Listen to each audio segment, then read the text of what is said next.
Yeah, I think our discipline of detail was terrible. And, that it's an area for us that we haven't corrected, and I feel like it's been that way a little bit since the second half of the Arizona game. And, we keep spinning our wheels, and the lack of detail that it takes to win football games, we're living in. And there's only one place you can point the finger, and it's at the head football coach. I got to get it corrected. You're either coaching it or allowing it to happen, and obviously we continue to allow it to happen. So disappointing. I have higher expectations for myself. Certainly apologize to our kids. I apologize to our fan base, but it's really disappointing.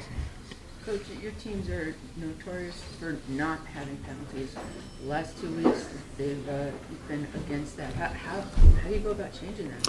Yeah, we got to go back to the fundamentals of what we do. I don't know any other way other than to go back to work.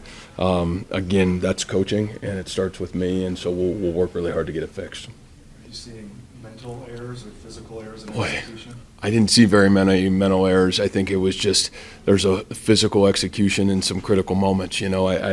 The one touchdown, was a communication error that we let out. We've done a good job most of the game, defensively, and that was a critical error and a critical moment that got let out. But globally, again, there were times we played in great rhythm, and there was times we just didn't.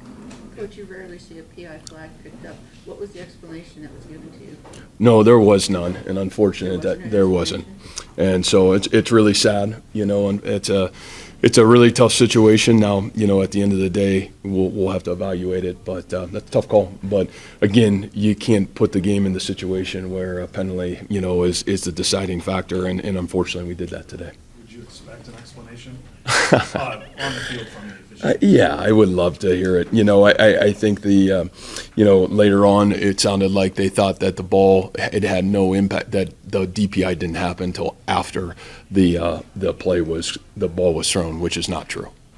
You had 2 fourth-down decisions. You go for it on the 19, punt near midfield. Can you just talk through your thinking on both of those? Yeah, I just felt, it's 4th and 1, and I felt like, my goodness, we were playing good defense. I still felt really confident that we could get a yard.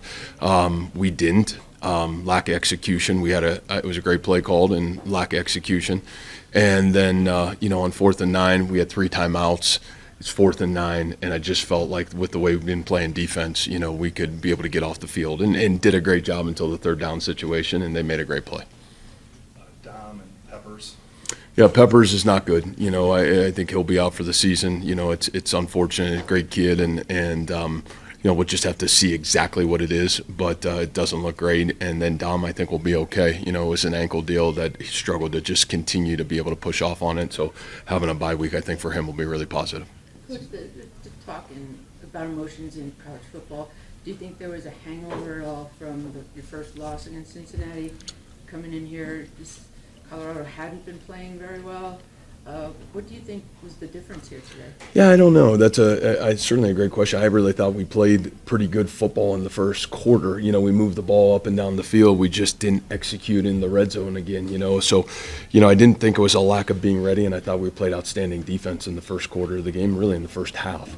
So, I don't think it was an attitude and effort deal. I think there's where there's some young guys playing that are forced to be able to step into the moment and be a little bit better, and then there's some older guys that just got to execute better. And so for us, I don't think it was a lack of being ready. I just think it's a lack of detail right now.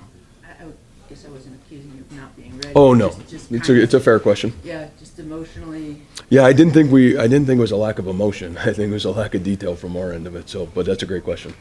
What is regrouping, or what is the next going into the bye week look like for you guys after 2 losses? Well, yeah, that you never want to go into a bye week, like this, but the reality of it is probably in some way, shape, and form coming at a really good time. Obviously, as we've always talked about, self-assess, do a great job of evaluating where we're off, and obviously we are, and then going to fix it. I think that's the great thing I love about our coaches and I love about our kids is it's not a lack of care, it's not a lack of effort, but we got to get it corrected, and that's coaching and that's playing. Chase Smith kicked the extra point that you had Rhodes kick off. Yeah, Chase tweaked himself, so we didn't really know what was going on. So yeah, tough situation right now, but that's kind of it's kind of the world we're in right now. So we just got to keep grinding through. It was great to see Carson did a good job at least, and appreciate what he's doing for our football team right now.